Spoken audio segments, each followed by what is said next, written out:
వేలగునేండ్లు కాలగతి నైవేద్యముగా సాగని నీలాలింపులు నిష్కళంకమగుని నిత్యానురాగమ్ములు నీలాలింపులు నిష్కళంకమగుని నిత్యానురాగమ్ములు ఏ వేళన్ వన్నెదరుంగబోవు గదా వేలగునేండ్లు కాలగతి నైవేద్యముగా సాగని నీలాలింపులు నిష్కళంకమగుని నిత్యానురాగమ్ములు ఏ వేళన్ వన్నెదరుంగబోవు గద నిర్వేదమ్ము బ్రోదోలగా నిర్వేదమ్ము పోనాడగా చాలును తల్లి ప్రేమ నిర్వేదమ్ము పోనాడగా చాలును తల్లి ప్రేమ ఇతరాశల్లేవు ముమ్మాటికిన్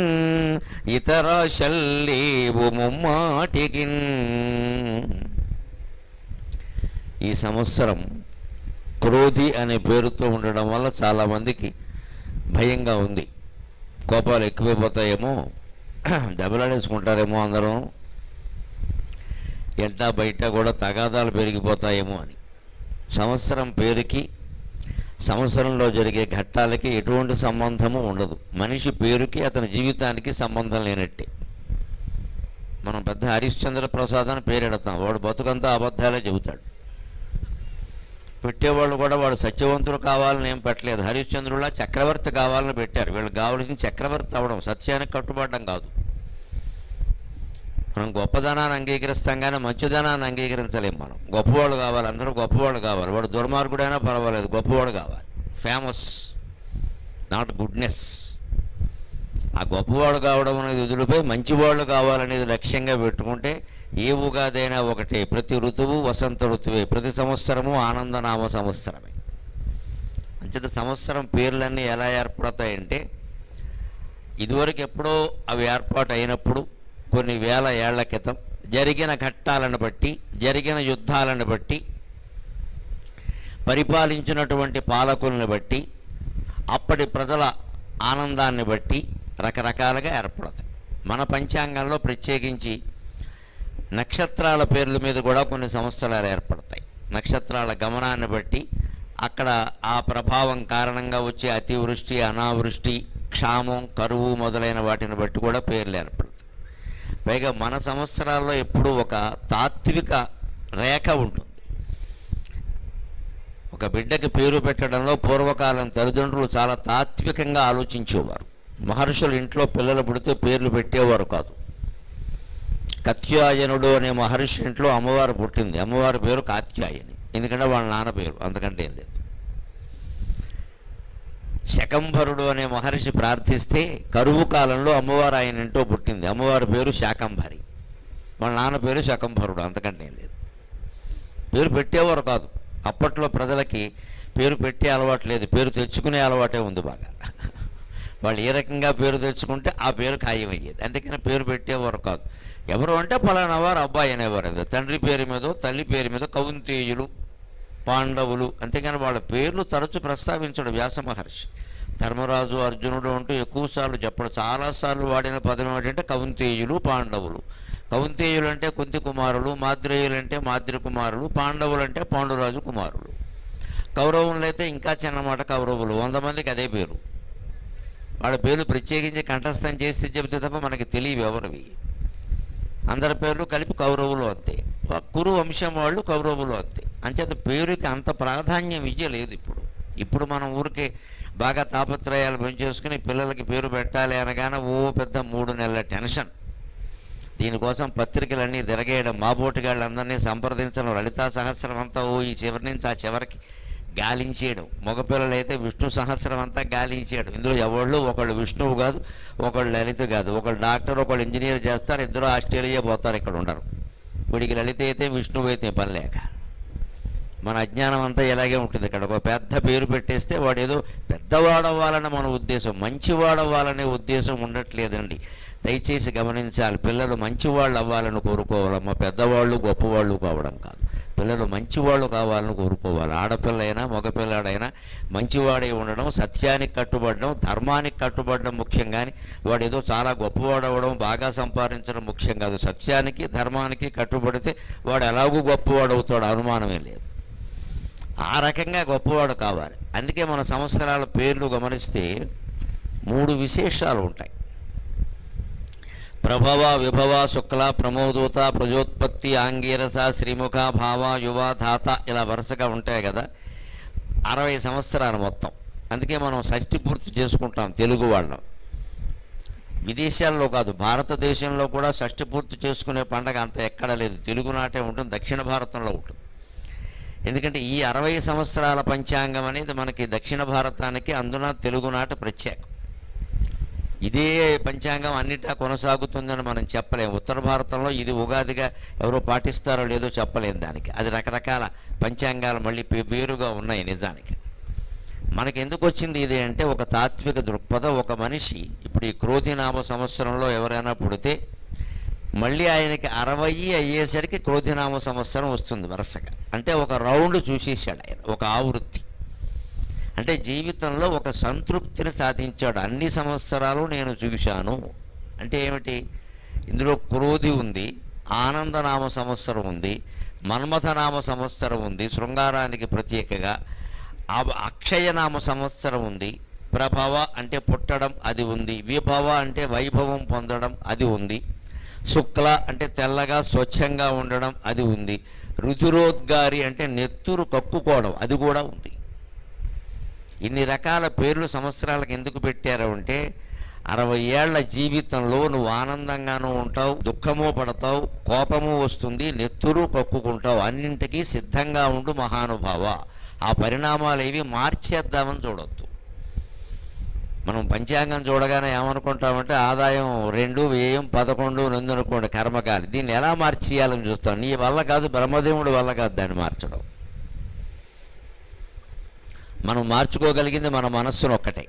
ఆదాయం 2, వ్యయం 11 అన్నప్పుడు నువ్వేం చేయాలి? వ్యయం ఎలాగూ ఆదాయం ఎలాగూ పెంచుకోలేవు, ఉన్నదే ఉంటుంది. ఏమవుతుంది? మహా అయితే ఇంక్రిమెంట్ ఇస్తారు, అదే ఉంది, 400 పెరుగుతుంది, అంతకంటే ఏం కాదు. ఆదాయం పెంచుకోవడం నీ చేతుల్లో లేదు, కానీ వ్యయం తగ్గించుకోవడం నీ చేతుల్లో ఉంది కదా. ఖచ్చితంగా భార్యాభర్త ఇద్దరు కూర్చుని మనకి ఈ సంవత్సరం ఆదాయం 2, వ్యయం 11 ఉంది కాబట్టి మనం తట్టుకోలేం. కాబట్టి మన ఇద్దరి జీతాలు కలిపినా 1,50,000 మించి లేవు. కాబట్టి దీంట్లో ఏం చెయ్యాలి?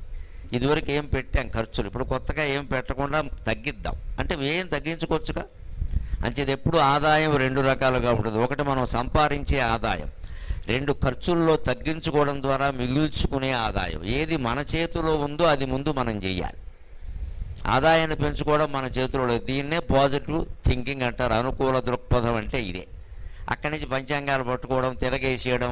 ఏమండి ఆదాయం 2, వ్యయం 11 ఉంది, ఇది మారాలంటే ఏం చేయాలంటే కాళహస్తి శ్రీశైలం వెళ్ళాడు, అక్కడ వాడికి వీడికి అగ్రిమెంట్, అంతకంటే లేదు. వెళ్ళమన్నాడంటే అర్థం అది. అక్కడ పూజారిని అక్కడ పెట్టాడు, వీడి దగ్గర ఎంత లాక్కోవాలో వాడికి చెప్పాడు అక్కడ. ఇది పెద్ద కంపెనీ ఇదంతా. ఈ మాయల్లోకి పోకండి దయచేసి. ఎవరు చెప్పినా నమ్మక్కలేదు, అది మారదు, అది జరగదు. అది దాన్ని మనం మార్చుకునే విధానం ఏమిటంటే మన మనస్సును మార్చుకోగలగాలి. అసలు ఈ మొత్తం సంవత్సరాలన్నింటినీ 3 20 60 కింద విభజించారు.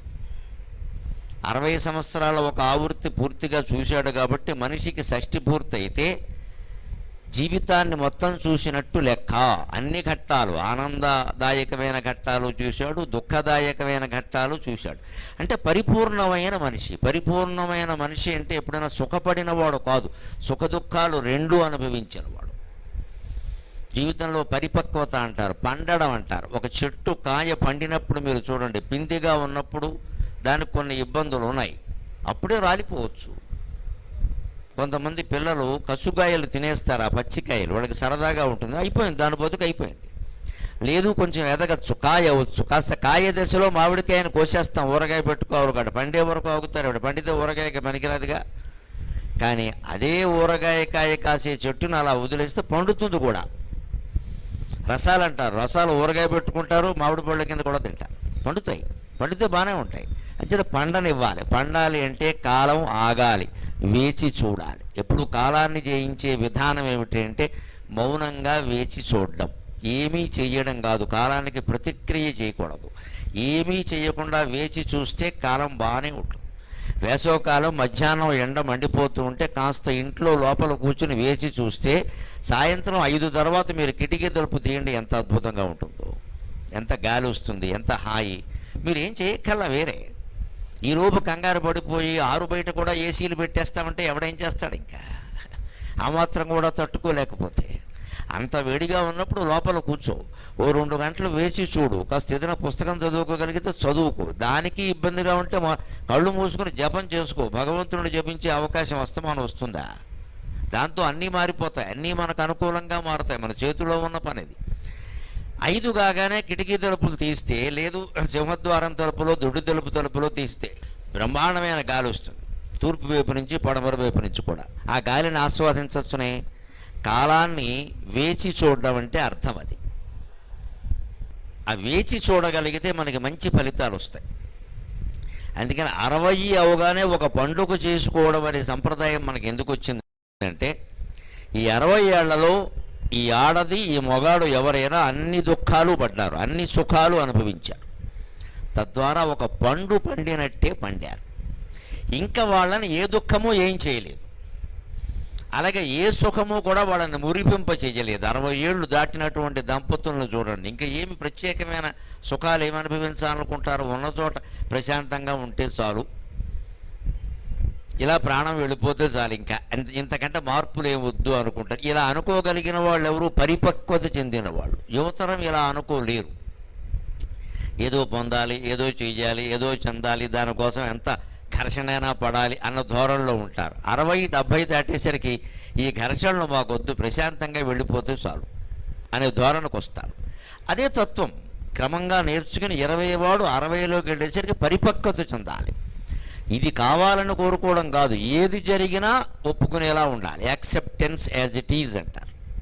ఉన్నదాన్ని ఉన్నట్టుగా ఒప్పుకోగలగాలి. అది మనకి 60 ఏళ్ల పంచాంగం నేర్పిస్తుంది. అందుకే ఇందులో ఇంకో రహస్యం ఏమిటంటే, దీన్ని 3 20ల కింద విభజించారు. 3 20లు 60, సరిగ్గా 1వ సంవత్సరం 20వ సంవత్సరం, మళ్ళీ 21వ సంవత్సరం 40వ సంవత్సరం, మళ్ళీ 41వ సంవత్సరం 60వ సంవత్సరం. పేర్లు ఏమిటో గమనిస్తే ఈ ఏర్పాటు చేసినటువంటి ఋషులు ఎంత మహానుభావులు అర్థమవుతుంది. ఈ 3 20లని ఏమన్నారంటే, మొదటి 20 సంవత్సరాలని బ్రాహ్మీ వింశతి అన్నారు, ఇది బ్రహ్మదేవుడికి సంబంధించింది అన్నారు. రెండవ 20 ఉన్నాయే 21 నుంచి 40, దీన్ని వైష్ణవీ వింశతి అన్నారు, ఇది విష్ణువుకి సంబంధించింది అన్నారు. మూడవ 20 ఉంది కదా 41 నుంచి 60, దాన్ని రౌద్రీ వింశతి అన్నారు, రుద్రుడికి శివునికి సంబంధించింది అన్నారు. బ్రహ్మ విష్ణు మహేశ్వరులు ముగ్గురు దేనికి ప్రతీకలు? సృష్టి, స్థితి, లయం దానికి ప్రతీకలు. అంచేత సృష్టి జరిగిందంటే ఆ సృష్టి కొనసాగడము ఉంటుంది, స్థితి అది మళ్ళీ వెనక్కి ఉపసంహారం అయిపోవడం కూడా ఉంటుంది. మనం పుట్టాం అంటే బతకడానికి సిద్ధంగా ఉండాలి, బతుకుతున్నామంటే మరణించడానికి సిద్ధంగా ఉండాలి. మనిషి సమస్త దుఃఖాలు సమస్త భయాలు ఎందుకు ఎదుర్కోవలసి వస్తుందంటే మరణానికి సిద్ధంగా లేకపోవడం వల్ల. 60 కాదు, 70 కాదు, 80 కాదు, 90 వచ్చినా కానీ ఇంకా ఏదో చేద్దాం, ఇంకాస్త ఆయుర్దాయం పెంచుకోవాలని చూస్తాడు. పెంచుకుని ఏం చేయాలో ఆలోచించడు ఎవడో కూడా. ఇంకా తలనొప్పి రోగాలు కొందించుకోవడం తప్పితే ఇంట్లో వాళ్ళకి బయట వాళ్ళకి లోకు వేయిపోవడం, చివరికి వీడు పోవట్లేదు ఏమిటని వాళ్ళ నోటే అనిపించుకోవాలా? ఈ లోపల పోతే సరిపోవాలా?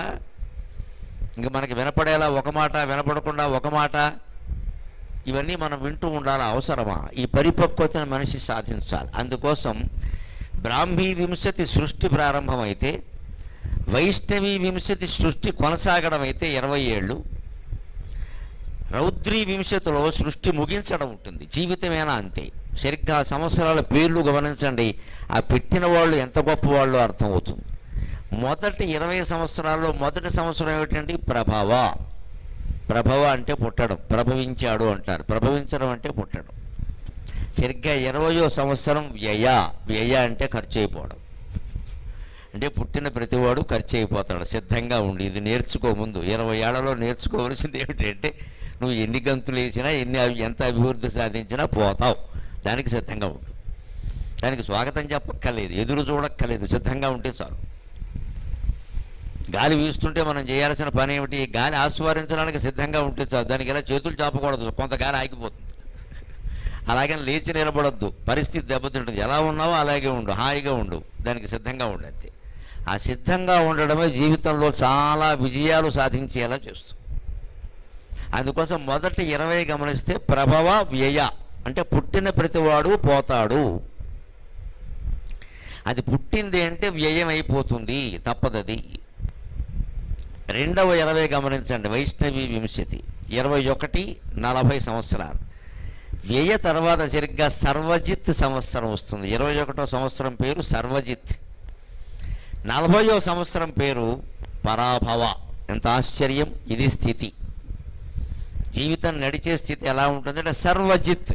నువ్వు అందరినీ జయిస్తావు, అన్ని పోటీల్లో నెగ్గుతావు, పోటీ పరీక్షలు నెగ్గుతావు, ఐఐటిలో ర్యాంకు సాధిస్తావు, బ్రహ్మాండంగా చదువుకుంటావు, అక్కడ కూడా మంచి ప్రథమ స్థానం పొందుతావు, మంచి సంబంధం వస్తుంది, ఆవిడో 2 లక్షలు నువ్వో 2 లక్షలు, బ్రహ్మాండంగా సంపాదిస్తారు, ప్యాకేజీ కింద లీకేజీ చాలా ఉంటుంది. ఇదే సర్వజిత్. అప్పటికి ఎలా ఉంటాడు ఈ అమ్మాయి కానీ అబ్బాయి కానీ? నేను టాప్ ర్యాంక్ అంటాడు. అప్పుడు తగులుతుందో దెబ్బ. ఇద్దరి మధ్య గొడవ రావడమో, వీళ్ళ పిల్లలు వీళ్ళకి వ్యతిరేకంగా మారడమో, వీళ్ళు ఏదైనా పెట్టకుండా పెట్టుబడి పెడితే మొత్తం దెబ్బ అయిపోవడమో వస్తుంది. అదే పరాభవ అంటే. అప్పుడు ఈయనకి ఏమనిపిస్తుంది? నేను ఎల్కేజీలో ర్యాంకు, 10th క్లాసులో ర్యాంకు, ఐఐటిలో ర్యాంకు, ఇక్కడ మాత్రం నాకు ఇలా ఎందుకు జరిగింది? ఆ ర్యాంక్ వేరు, ఈ ట్యాంక్ వేరు. నువ్వు అందరినీ గెలిచినంత మాత్రం నువ్వు అన్నిట్లోనూ గెలుస్తావని ఏం లేదు ఇక్కడ. అంచేత ఎంత జయం పొందినవాడైనా సరే పరాభవానికి సిద్ధంగా ఉండాలి, మనం గమనించాలి. అప్పుడు జీవితంలో పరిపక్వతను సాధించగలుగుతాం. సర్వజిత్ అనే సంవత్సరం 21 అయితే పరాభవ అనే సంవత్సరం 40. రెండవ వింశతిలో, రెండవ 20లో మనం జాగ్రత్త ఎక్కడ పడాలి అంటే జీవితం గడుస్తున్నప్పుడు ఎప్పుడు జయించడానికి ఎలా సిద్ధంగా ఉన్నామో ఓడిపోవడానికి కూడా అలాగే సిద్ధంగా ఉండాలి. ఎన్నికల వాతావరణంలో ఈ మాట చెప్పుకుంటే చాలా సంతోషంగా ఉంటుంది. పోటీ చేసిన వాళ్ళందరూ నెగ్గాలి అంటే సాధ్యమయ్యే విషయం కాదు. ఇది ఒక్కో నియోజకవర్గంలో మనం చూస్తాం. రేపు ఓటు వేసేటప్పుడు అక్కడ చాలా గుర్తులు కనపడతాయి, దేనికి వెయ్యాలో కూడా తెలియచేవారు. ఇదివరకు మా చిన్నతనంలో ఏదో కాగితం మీద 4-5 ఉండేవి. మరి పార్లమెంట్ కంటే ఎవరు పోటీ చేసేవారు కాదు, 3-4 ఉండేవారు, తేలిగ్గానే వేసేవాళ్ళ ఓటు. ఇప్పుడు అలా కాదు, ప్రతి దానికి పంచాయతీ సర్పంచ్ దగ్గర నుంచి ప్రధానమంత్రి వరకు ఒక 150 మంది పోటీ చేస్తారు. అందరి దగ్గర డబ్బులు బాగా ఉన్నాయి, డిపాజిట్లు కట్టేయడం పోతే పోయిందండి. దీనివల్ల మనకు వచ్చే ఇబ్బంది ఏమిటి, ప్రభుత్వానికి వచ్చే ఇబ్బంది ఏమిటంటే నిర్వహణ కష్టం. ఇంతంత పొడుగు వెయ్యాలి. ఇవన్నీ కదిపిన కొద్దీ వస్తూ ఉంటే చివరికి అసలు మనకు కావలసిన గుర్తు ఎక్కడుందో దొరకదు. ఇంట్లో చూడండి, వస్తువులు బాగా బీరువా నుండే పేరుకుపోయాయి అనుకో, అసలు వస్తువు ఎక్కడ పెట్టామో కనపడదు. అంచేత వస్తువులు తక్కువగానే ఉండాలి. మనకి బీరువా తాళాలు సహా అన్నీ కనపడాలి అంటే అది పెట్టే చోటు స్పష్టంగా ఉండాలి. అక్కడ ఎందుకంటే దానిలో 16 వస్తువులు మధ్యలో పారేసాక అది ఎలా కనపడుతుంది? ఇప్పుడు వస్తువు కనపడపోవడానికి వస్తువు లోపం కాదు, ఇన్ని వస్తువుల మధ్యలో పెట్టడం కారణం. ఆ వస్తువులు అక్కడ 16 లేకుండా 3-4 ఉండుంటే హాయిగా ఉండేది, ఇబ్బంది ఏం లేకుండా. అంటే తగ్గించుకోవాలి భారాన్ని. అలాగే జీవితంలో మనం ఎన్నింట్లో గెలిచినా సర్వజిత్, పరాభవం ఖాయం. పరాభవానికి కూడా సిద్ధంగా ఉండాలి. ఎన్నికలే కాదు, పరీక్షలు కూడా అంతే. పరీక్షలు కూడా చాలామంది విద్యార్థులు రాశారు కదా, పూర్తిగా విఫలం కావడం అనేది వేళ చాలా తక్కువ. పరీక్ష తప్పిన విద్యార్థులు తక్కువ, కానీ అనుకున్న మార్కులు చాలామందికి రావు. అందుకని ఎన్నింట్లో మనం జయం పొందినా సరే పరాభవానికి సిద్ధంగా ఉండాలి. రెండవ 20 మనకు అదే నేర్పుతుంది. ప్రభవ వ్యయ, పుట్టావు కాబట్టి పోవడానికి సిద్ధంగా ఉండు. సర్వజిత్ పరాభవ అంటే ఎన్ని రంగాల్లో జయించినా సరే, ఎంతమందిని జయించినా సరే ఓటమికి కూడా సిద్ధంగా ఉండాలి. ఇక మూడవది చూడండి, విచిత్రమైనది. 41-60. 41 ప్లవంగనామ సంవత్సరం, 60 చిట్ట చివరిది అక్షయనామ సంవత్సరం. ప్లవంగం అంటే ప్లవం గచ్చతి ఇది ప్లవంగ, కోతి గంతులేస్తుంది. ఎన్నో గంతులు వేస్తాం, మనం ఉద్యోగాలు చేస్తాం, మానేస్తాం, సొంత వ్యాపారం పెడతాం, మధ్యలో సినిమాలు తీస్తాం, నాటకాలు వేస్తాం, రకరకాలు చేస్తాం, రాజకీయాల్లో చేరతాం, అది బాగోలేదు వచ్చి రియల్ ఎస్టేట్ చేస్తాం, రియల్ ఎస్టేట్ చేసి ఇంకో ఫైన్ ఎస్టేట్ ఏదో కొంటాం, ఇక్కడ అని రకరకాలు చేస్తాం. అన్నీ దెబ్బలు తిని 40 ఏళ్ళు దాటేసరికి మనిషి బొప్పు కట్టేసి ఇంకేం వద్దనే స్థితికి వస్తాడు. 40 ఏళ్ల వరకు ఈ విన్యాసాలు, ఈ కోతిగంతులు అంటారు వీటిని, ప్లవంగా అంటే అదే 41. నువ్వెన్ని కోతి గంతులు వేసినా, జీవితంలో ఎన్ని కోట్లు సంపాదించినా, ఎన్ని పదవులు నిన్ను వరించినా, ఎన్ని పదవుల వెనకాల నువ్వు పడినా, ఎన్ని రకాల భోగాలు అనుభవించినా, చివరికి అక్షయనామ సంవత్సరం, అక్షయమైనటువంటి ఆత్మజ్ఞానాన్ని పొందే వరకు ఇవన్నీ దండగే, అక్షయంలో కలవలసింది.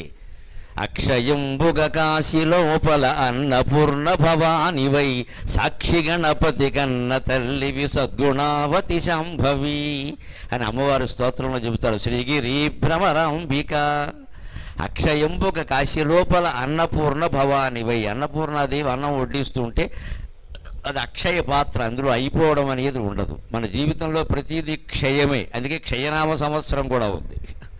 చివర మాత్రం 60వ అక్షయ అని పెట్టారు.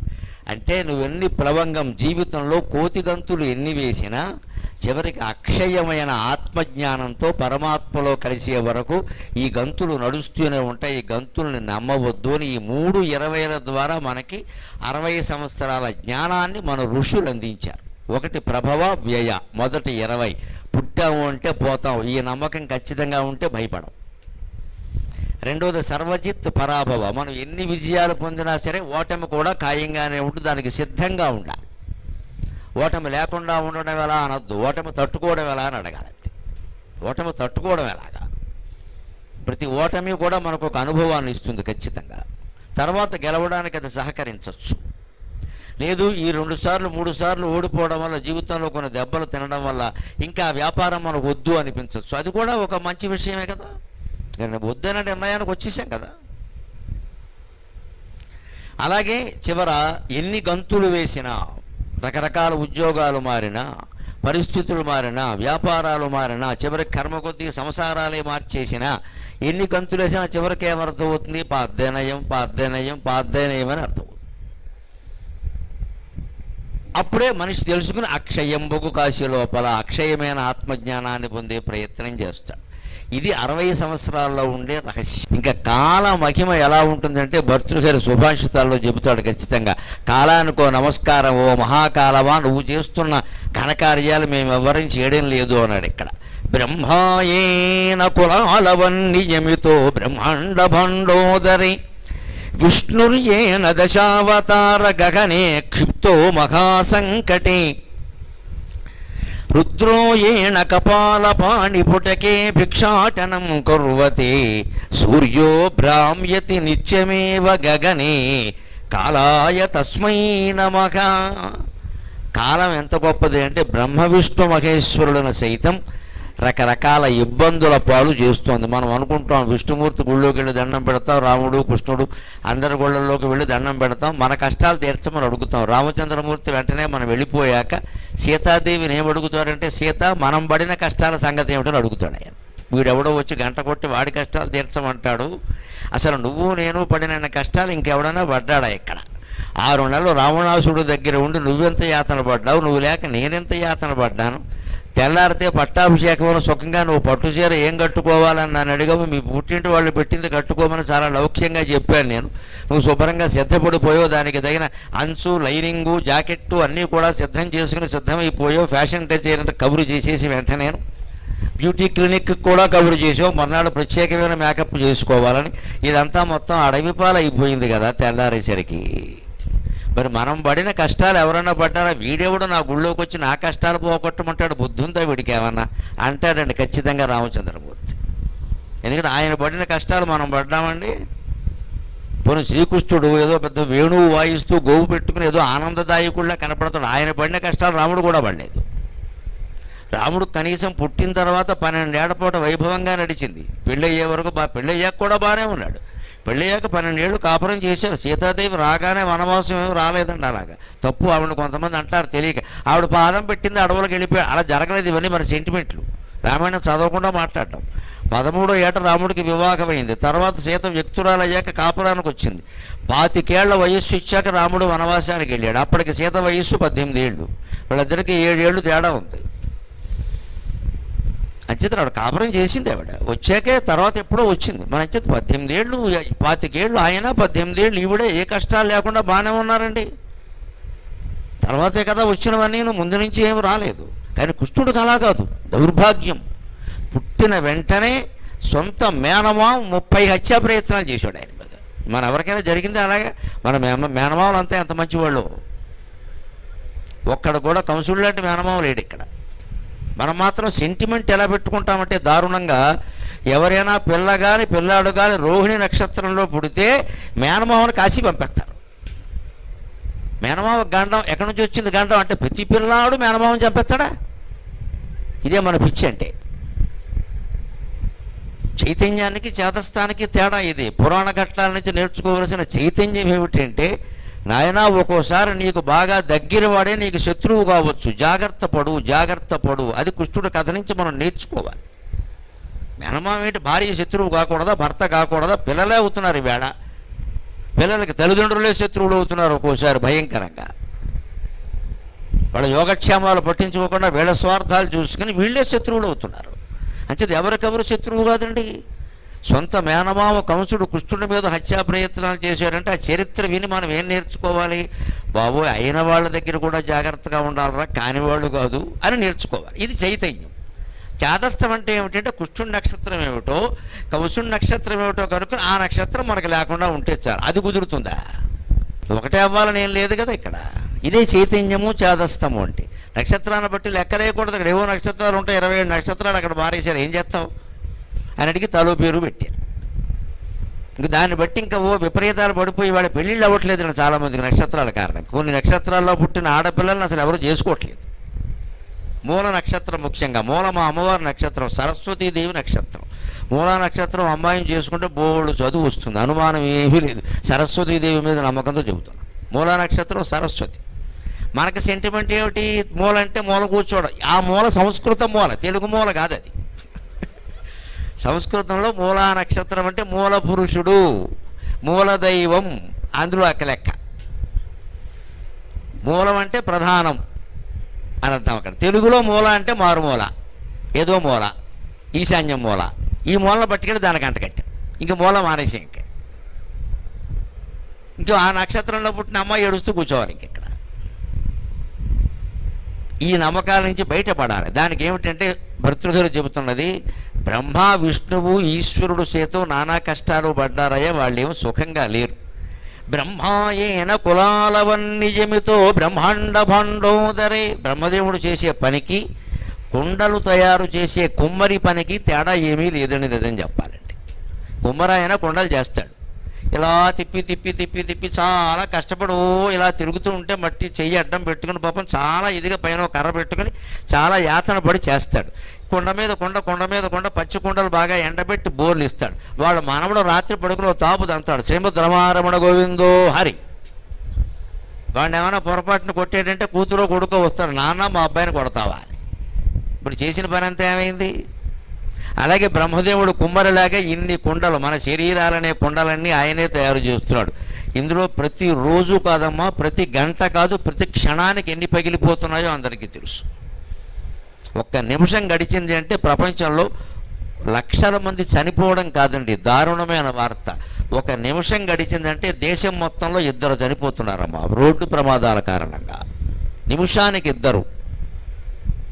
ప్రపంచంలో రోడ్డు ప్రమాదాల వల్ల చనిపోతున్న కూడా నిమిషానికి 2. సహజ మరణాలు కాదు, రోడ్డు ప్రమాదాలు. రోడ్డు ప్రమాదాల్లో చనిపోయే వాళ్ళు ఎవరో మీకు తెలుసు. సహజంగా 18 ఏళ్ల నుంచి 30 ఏళ్ల లోపు ఉండే యువకులే ఉంటారు. యువతులు కూడా తక్కువ, యువకులే ఉంటారు. అంటే ప్రపంచం మొత్తానికి ఉపయోగపడే యువతరం కేవలం రోడ్డు ప్రమాదం కారణంగా పోతుందండి. ఎంత ప్రమాదకరమైన వాతావరణంలో ఉన్నాం, ప్రత్యేకం హైదరాబాదులో. మనం ఎవడైనా వింటాడా చెబితే 5వ గేర్లోకి 6వ గేర్లోకి మార్చేస్తాడు. 6వ గేర్ ఏంది ఇంకా లేదు కాబట్టి మార్చడంత ఉంటే మార్చేస్తాడు.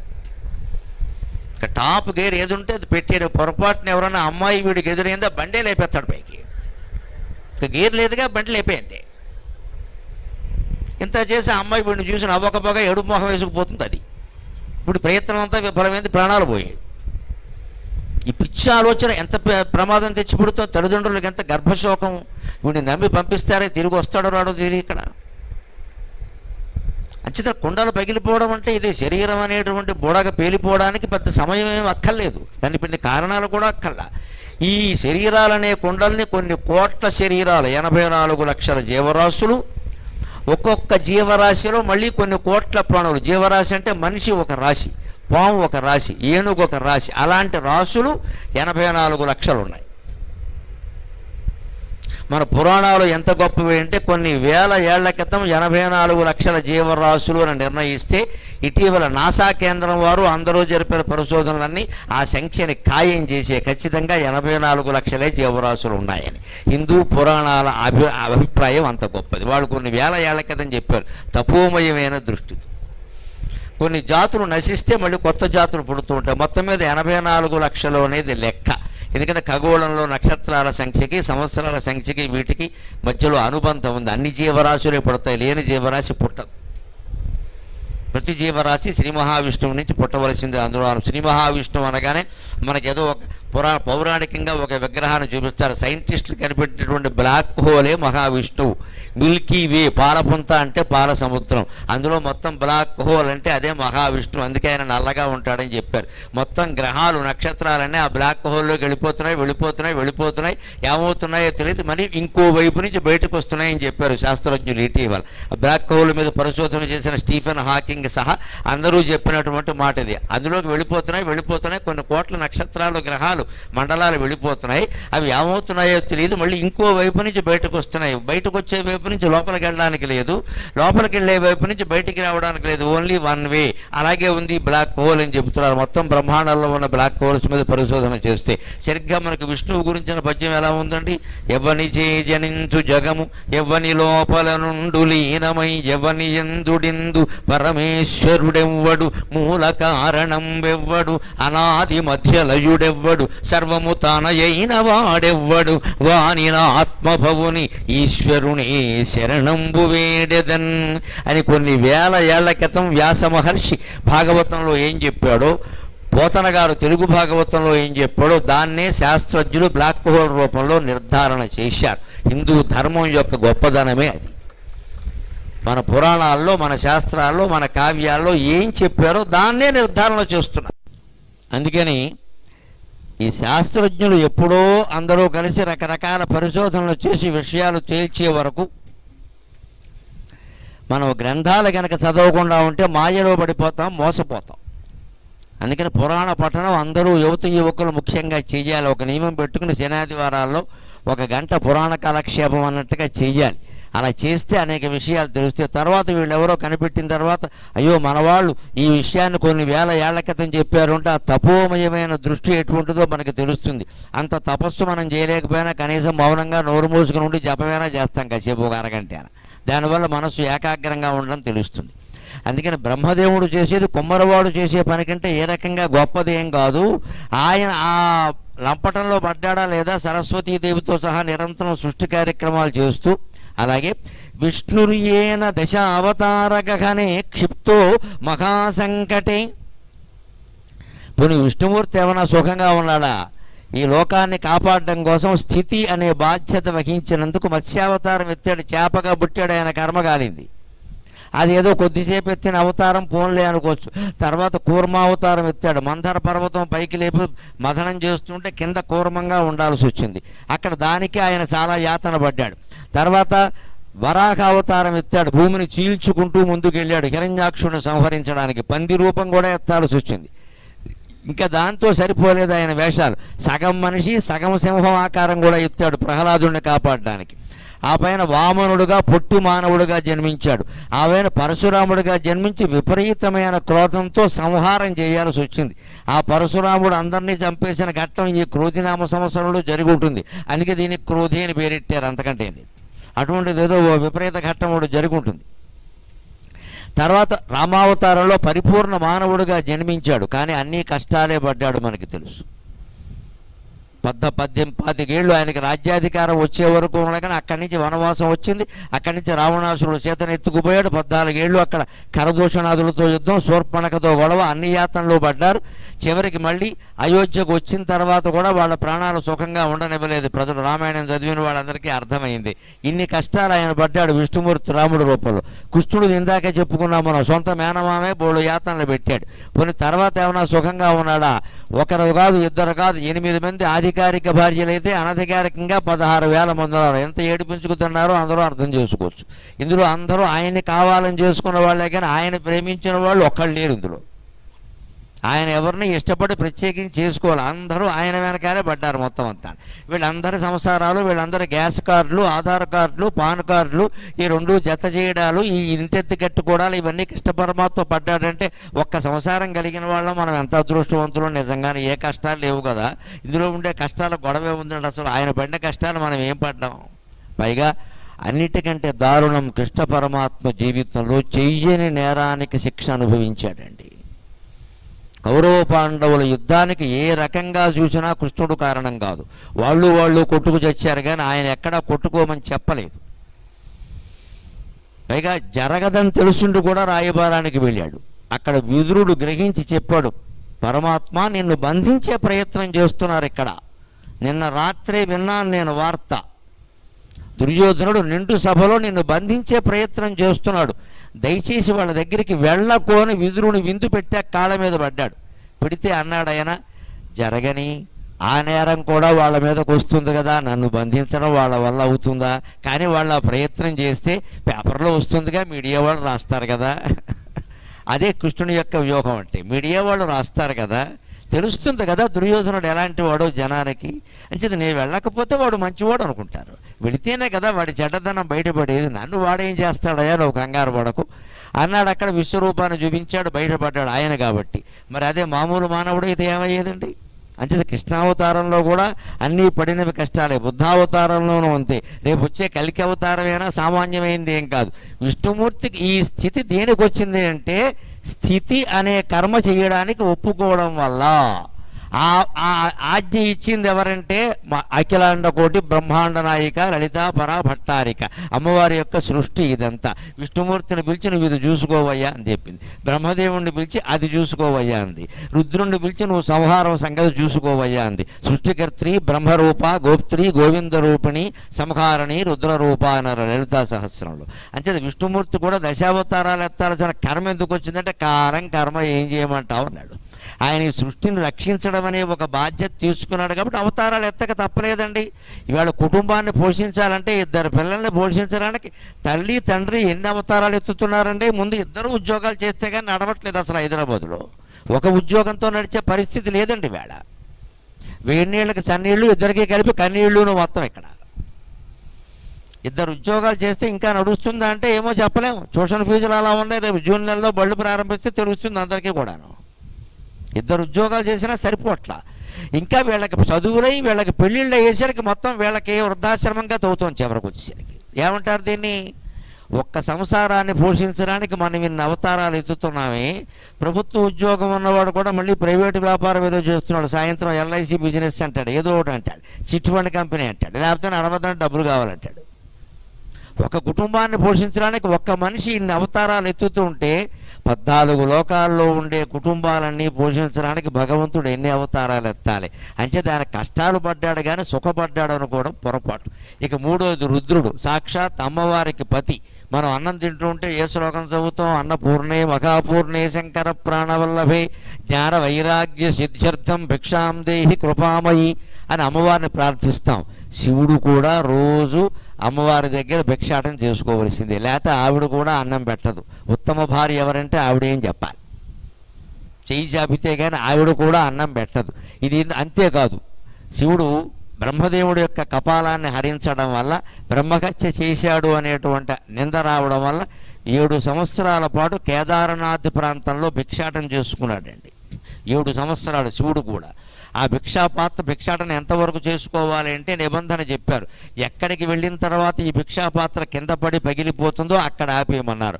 ఆ కింద పడి పగిలిపోయిన ప్రాంతమే కేదారనాథ్. అక్కడి నుంచి బద్రీనాథ్ వరుసగా ఉన్నాయి. ఆ కేదారనాథ్ ప్రాంతంలోనే కింద పడి పగిలిపోయింది. అందుకని ఇది చారధామ యాత్రలో ఒక ప్రధానమైన యాత్ర అయింది. 7 సంవత్సరాల పాటు శివుడు కూడా తాను బ్రహ్మని చంపినందుకు గాను, ఒక శిరస్సు ఖండించినందుకు గాను ఆ శిక్షను అనుభవించక తప్పల. అందుకని భర్తృగారు ఏమంటున్నా అంటే, బ్రహ్మదేవుడిని కుమ్మరాయన్ని చేశాడు కాలం, విష్ణుమూర్తినేమో అవతారాలు ఎత్తమని చెప్పారు, శివుణ్ణేమో భిక్షాటం చేసుకోవయ్యా అన్నాడు. అంతేకాదు సూర్యో భ్రామ్యతి నిత్యమేవ గగనే, సూర్యుడు ఎప్పుడు ఆకాశంలో ఎట్నుంచి అటు అట్నుంచి ఇటు సంచరిస్తున్నాడు. పోనీ భూమి తిరిగినా ఆయన తిరిగినా మొత్తం మీద తిరగడమే కదా. ఈ కర్మ ఆయనకి పట్టింది అంటే కాలాయ తస్మై నమః. సూర్యచంద్రాది దేవతలందరూ ఇలా ఉండడానికి కాలమే ప్రధానమైన కారణం కదా. అందుకే మనం కూడా ఏం గుర్తుకు పెట్టుకోవాలంటే, కాలం ఎప్పుడూ నిచ్చెన లాంటిది కాదు, కాలం చక్రం లాంటిది. అందుకే ఏ పరిణామానికి కంగారు పడొద్దు, ఏ పరిణామానికి పొంగిపోవద్దు. సాధారణంగా ఏమంటారంటే వైజ్ఞానికులు, నాస్తికులు వీళ్ళందరూ ఆ పూర్వం కంటే ఇప్పుడు చాలా అభివృద్ధి చెందింది కదండి ప్రపంచం. పూర్వం మా కాలంలో రేడియో ఉండేది, రేడియో తప్పితే ఏం లేదు. మాకైతే రేడియో కూడా లేదు. మా ఊళ్ళో మొత్తం ఊరు మొత్తం మీద ఒక్కటే రేడియో. అది వినడానికి ఆదివారం మధ్యాహ్నం సంక్షిప్త శబ్ద చిత్రం అని వచ్చేది, 1 గంట సేపు. 50 మంది కుర్రాళ్ళు గుడెరుగు మీద పోగయ్యేవాళ్ళు, దానికోసం ఇలా చెవులు పెట్టుకు వినేవాళ్ళం. అంతకుమించి ఎవరిళ్లలో రేడియోలు కూడా లేవు. ఇవాళ రేడియో దాటింది, టీవీ వచ్చింది, టీవీ సెట్లు వచ్చాయి, క్యాసెట్లు వచ్చాయి, సీడీలు వచ్చాయి, ఇంకా పెన్ డ్రైవ్లు వచ్చాయి, రకరకాలు వచ్చాయి. అంత మాత్రం చేత ఇది అభివృద్ధి అని చెప్పగలమా అండి? ఇవాళ పిల్లల్ని కాపాడుకోలేని పరిస్థితిలో ఉన్న స్మార్ట్ ఫోన్ కారణంగా. మరి స్మార్ట్ ఫోనే లేకపోతే, ల్యాండ్ ఫోనే కనుక హాలు మధ్యలో ఉంటే ఏ ఆడపిల్లైనా ఏ మగపిల్లాడైనా తప్పు చేసే అవకాశం ఉందా అంటే అన్ని తల్లిదండ్రుల అజమాయిషీలోనే జరుగుతాయిగా. ఖచ్చితంగా ఏం మాట్లాడినా అక్కడ మాట్లాడాల్సిందే కదా. ఇవాళ మొత్తం ఇంత ప్రతి వాళ్ళకి ఎవరికి చూసినా ఇంత ₹1,00,000 ఫోను. ఎవరు ఫోను పట్టుకుని వాళ్ళు గదిలో కూర్చుంటారు, తలిపేసుకుంటారు. ఏం చూస్తున్నారో తెలియదు, ఏం చేస్తారో తెలియదు. ఇప్పుడు దీన్ని అభివృద్ధి అనాలా, నాశనం అనాలా? భౌతికంగా చూస్తే అభివృద్ధి. రేడియో నుంచి టీవీకి, టీవీ నుంచి మన ఫోన్లోనే అన్నీ రావడానికి భౌతికంగా చూస్తే అంతే. కానీ నైతికంగా మనం అభివృద్ధి చెందావా అనేది మన మనస్సుకు తెలవాలి, కానీ ఈ సాధనాలు చెప్పలేవు. అందుకని భౌతిక అభివృద్ధి ఎప్పుడూ నైతిక అభివృద్ధి కాదు. కానీ మన వేదాంతం స్పష్టంగా ఏం చెబుతోందంటే, ఇది పెరిగి పెరిగి పెరిగి పెరిగి పెరుగుట విరుగుట కొరకే. కాలచక్రం మళ్ళీ మామూలుగా ప్రాచీన సంప్రదాయాలన్నీ మళ్ళీ వస్తాయి, మీరు అనుమానించాల్సిన అవసరం ಇಲ್ಲ. కాలము నిత్యనంచు కలగంటిది గాని అదొక్క చక్రమై వ్రాలుచులేచుచుండే, కాలము నిత్యనంచు కలగంటిది గాని అదొక్క చక్రమై వ్రాలుచులేచుచుండే, తెగబారెడు వృద్ధి వినాశ బీజముల్ దాలిచి వృద్ధి చేసుకొని దారులు తీయు ముగింపు వైపు. తెగబారెడు వృద్ధి వినాశ బీజముల్ దాలిచి వృద్ధి చేసుకొని దారులు తీయు ముగింపు వైపు. అందాలును తెల్వి నాగర కథల్ సకలమునింతియే అని సాగర ఘోష కావ్యంలో కాలచక్రం గురించి పద్యం రాశాను నేను. కాలం ఎప్పుడూ నిచ్చెన కాదు, అది చక్రం. వ్రాలుచు లేచుచుంటే చక్రం ఎలా ఉంటుంది? కిందకు వస్తుంది మళ్ళీ పైకెడుతుంది, కిందకు వస్తుంది మళ్ళీ పైకెడుతుంది. మీరు ఇవాళ పంచాంగంలో ఉండే ఆదాయ వ్యయాలు చూసుకోండి. కిందటిసారి మన రాశికి ఆదాయం 11, వ్యయం 2 అని ఉండొచ్చు. ఇప్పుడు ఆదాయం 2, వ్యయం 11 కావచ్చు. ఏం చెబుతాడు దానికి? ఇదే కాలం చక్రం అంటే. అన్నీ మారిపోయే లేదా? కిందసారి మనకు కొన్ని శుభగ్రహాలు ఉండొచ్చు, ఈసారి అశుభగ్రహాలు ఉండొచ్చు, రకరకాలుగా ఉంటుంది. జీవితం కూడా అంతే. కాలం ఎప్పుడూ నిచ్చెన అనుకోకూడదు. మనం ఎదుగుతున్నాం అంటే వివేకానందుడు చెబుతాడు, ఒక మాట గుర్తుపెట్టుకోవాలి. భౌతిక ప్రగతికి నైతిక పురోగతికి మధ్యలో అభిలషణీయమైన సమతౌల్యం లేకపోతే వ్యక్తికి శాంతి, సమాజానికి అభివృద్ధి ఉండవు అంటాడు. భౌతికంగా మనం ఎదుగుతున్నాం, బాగా ఇంట్లో వస్తువులు ఉన్నాయి, టెక్నాలజీ బాగా పెరిగిందంటే నైతికంగా ఏమవుతున్నామో గమనించాలి. చూడకూడని దృశ్యాలు చూస్తే, వినకూడని మాటలు వింటే నైతికంగా పతనం అయిపోతాం. ఇప్పుడు ఈ టెక్నాలజీ అంతా దేనికి ఉపయోగపడింది? పతనానికి ఉపయోగపడింది. అదే మరి ఉపయోగించుకోగలిగితే ఇవాళ మాబూటిగాళ్ళ ప్రవచనాలు ప్రపంచం అంతా వ్యాపిస్తున్నాయంటే ఈ టెక్నాలజీకు నమస్కారం. నిజంగా మేము దాసోహం అనాల్సిందే దానికి. లేకపోతే ఇంతమంది అభిమానులు మాకు ఏర్పడరు. ఇంతమంది వింటున్నారు, చేస్తున్నారంటే టెక్నాలజీయే కారణం. కానీ అందరూ ఇదే వింటున్నారా? వింటున్న వాళ్ళు మాత్రం దాన్ని ఆచరిస్తున్నారా అంటే ఎవరికి వారికి తెలియాలి, ఎవరూ చెప్పలేరు ఆ విషయాన్ని. అంచేది ఎవరికి వారు బేరీజు వేసుకోవాలి. మనం అభివృద్ధి చెందుతున్నావా, వెనకబడిపోతున్నావా, విన్నదాన్ని ఏం చేస్తున్నాం మనం అని ఆలోచించాలి. అంచేది ఎప్పుడు కాలం నిచ్చెన కాదు చక్రం, అవి రాలుచు లేచుచుండు తెగబారుడు వృద్ధి వినాశ బీజములు దాలిచి వృద్ధి చేసుకుని దారులు తీసి ముగింపు వైపు. ఇప్పుడు కొత్తగా మన ప్రాణాలు తీయడానికి ఒకటి వస్తుంది, ఆర్టిఫిషియల్ ఇంటెలిజెన్స్ అని. ఇప్పటికే బాగా వచ్చేసింది. అప్పటికే రోబోలను పెడుతున్నారు ప్రతి చోట, హోటల్స్లోనూ అక్కడ కూడా. రోబోలను పెట్టిన కొద్దీ ఏమవుతాయండి, ఉద్యోగాలన్నీ శ్రీమద్ రమారమణ గోవిందో హరి. దానికి ఏం చెబుతారు మనకి, నువ్వు రోబో టెక్నాలజీ నేర్చుకోవాలి, ఇదో కర్మ, ఇదో కర్మ ఇది. ఇప్పుడు పాపం ఇళ్లలో అమ్మమ్మలు మామలు ఉంటారే, వాళ్ళంతా ఏదో పూర్వం పురాణాలు రామాయణ భారతాలు చదువుకున్నారు, వాళ్ళకి తెలుగు తప్పితే ఇంగ్లీషు రాదు. ఇప్పుడు వాళ్ళకి వచ్చిన పెద్ద కర్మ ఏమిటంటే, ఈ 70 ఏళ్ళ ఆవిడ 80 ఏళ్ళ ఆవిడ మనవరాల కోసం ఇంగ్లీషు నేర్చుకుంటుంది. దీన్నే పెద్ద తద్దినం అంటారు. లేకపోతే ఈ మనవరాలు ఆవిడతో మాట్లాడదు. హౌ ఆర్ యూ గ్రాండమా అంటుంది ఆవిడ. ఈ గ్రాండమా ఏమిటో తెలియాలంటే ఈవిడ ఇంగ్లీషు నేర్చుకోవాలి.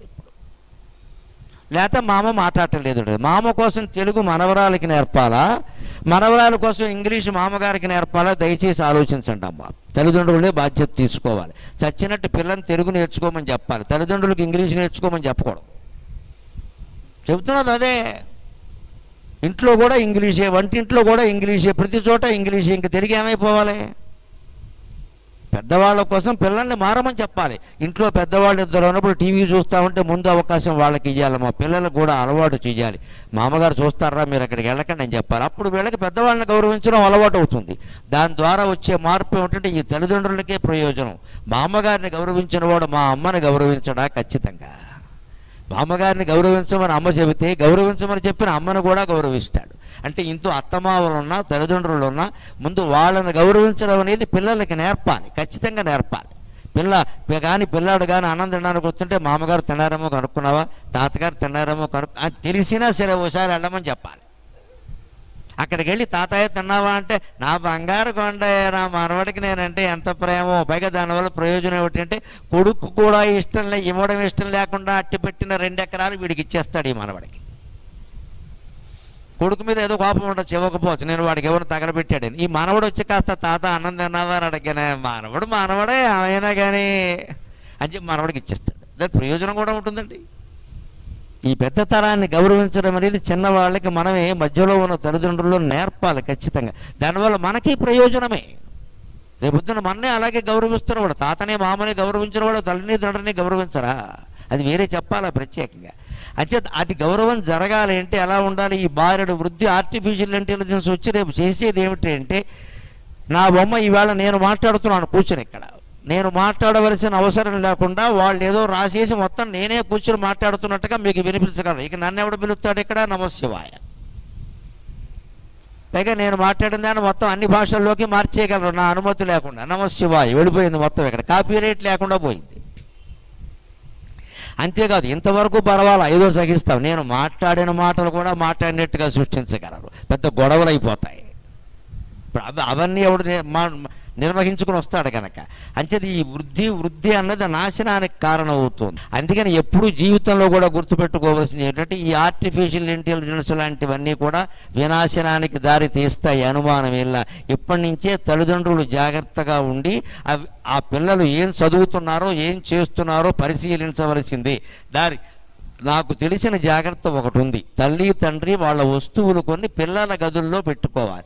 పిల్లలకి ప్రైవసీ అని వారికో గది వీరికో గది ఇచ్చేస్తే తర్వాత ఆ గదిలో 2-3 చేరతారమ్మా మనకి తెలియకుండా. ఇవ్వకూడదు, ఎట్టి పరిస్థితుల్లో ఇవ్వకూడదు. పిల్లల గదిలో ఉంటే అమ్మాయిని అబ్బాయిని వేరు చేసేయాలి. 2 అమ్మాయిలు ఉన్నా వేరు చేసేయాలి. అమ్మాయి దగ్గర ఈ తల్లి ఉండాలి, ఇంకో అమ్మాయి దగ్గర తండ్రి ఉండాలి. వీళ్ళ వస్తువులు కొన్ని అక్కడ పెట్టుకోవాలి. గడియారం వాచి పెడతావో ఫోన్ పెడతావో ఏం పెడతావో పెట్టు, మధ్యలో అరగంటకు ఒకసారి పెడుతూనే ఉండాలి ఆ గదిలోకి. ఏదో పని ఉన్నట్టుగా వెళ్ళాలి. వాళ్ళు ఏం చేస్తున్నారో ఏం చదువుతున్నారో చూడాలి. అడిగినా సరే చెప్పాలి, ఇది మా బాధ్యత అని. తలుపులు వేసుకునే అలవాటు మనం 10 ఏళ్ల పిల్లకి 11 ఏళ్ల పిల్లాడికి అలవాటు చేసేవంటే కొంపలు అంటుకుపోతాయి, అనుమానం వెళ్ళేది ఇక్కడ. ఎందుకంటే వాళ్ళ చేతుల్లో బాంబుల కంటే ప్రమాదకరమైన పదార్థం ఉంటుంది, అదే స్మార్ట్ ఫోన్. పైగా దాన్ని ఆపరేట్ చేసే విధానం మనకి తెలియదు కానీ వాళ్ళకి 100 రకాలుగా తెలుసు. They are most advanced. ఎందుకంటే మనమంతా తెలుగు మీడియం చదువుకుని తెచ్చాం, వాళ్ళు ఇంగ్లీష్ మీడియం కదా, మరి టపా నొక్కేస్తారు. దుప్పటి ముసిగట్టు కూడా ఫోన్ చూస్తూ ఉంటాడు. మనం వెళ్ళేసరికి ఏం నొక్కుతాడో తెలియదు. అమ్మా నాన్న ఫోటో వస్తుంది అక్కడ. నొక్కేశాడు ఏదో.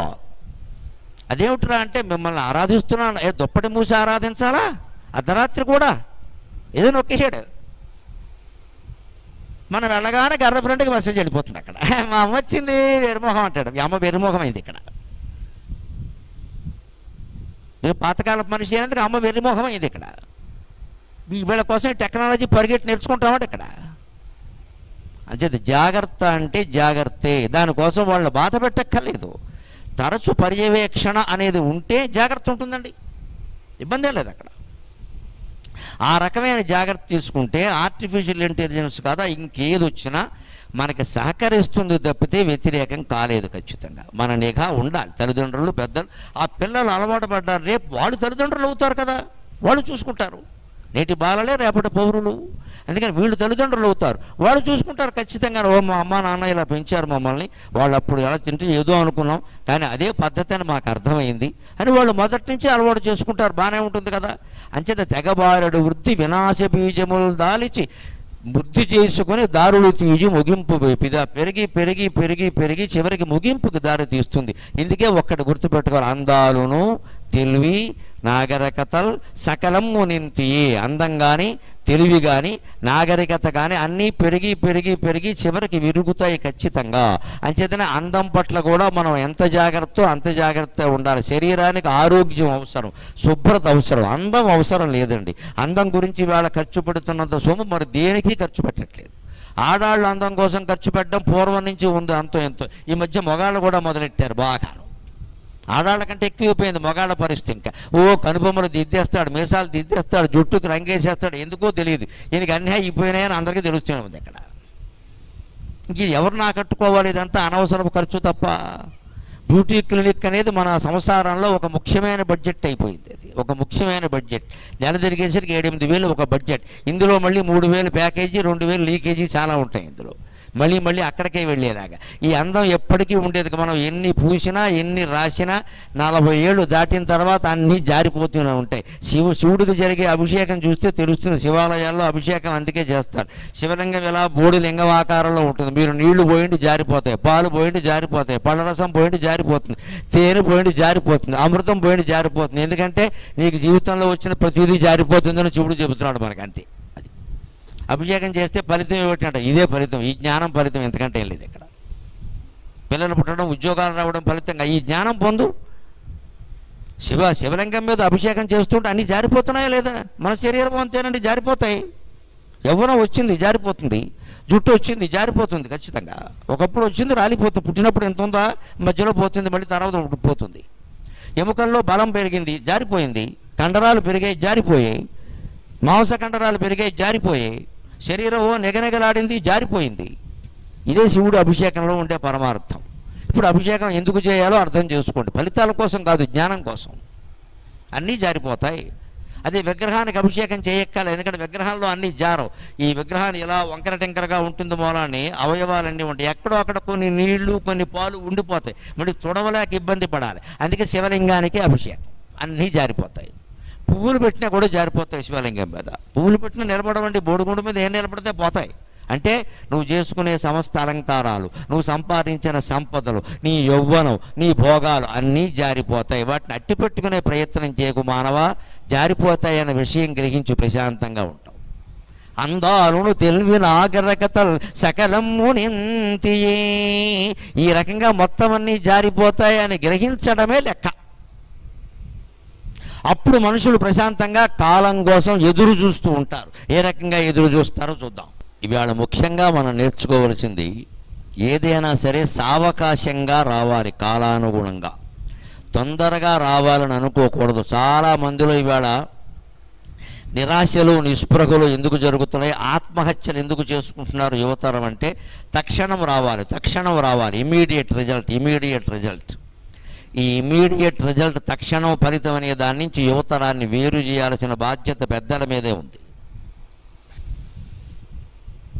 బాల మేధావులు ఉన్నారు ఇవాళ చాలామంది. చిన్నతనంలోనే గొప్ప ప్రజ్ఞ ప్రదర్శిస్తారు. భగవద్గీత ఏదో ఒక 100 శ్లోకాలు అప్పగిస్తాడు, లేకపోతే ఒక అమ్మాయి వేదిక మీద నాట్యం చేస్తుంది ఒక 5-6 గంటలు, లేకపోతే ఒక అమ్మాయి ఎడతెరిపి లేకుండా పాడుతుంది.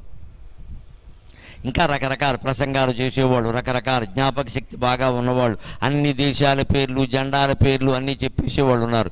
ఈ బాల మేధావుల్ని సావకాశంగా ఎదగనియ్యాలి మనం. చాలామంది తల్లిదండ్రులకు ఉండే ఆలోచన ఏమిటంటే తొందరగా మా అమ్మాయి మూడేళ్లలో పెద్ద ఏదో అయిపోవాలి, 6 ఏళ్లలో ఏదో అయిపోవాలి అని చెప్పడం.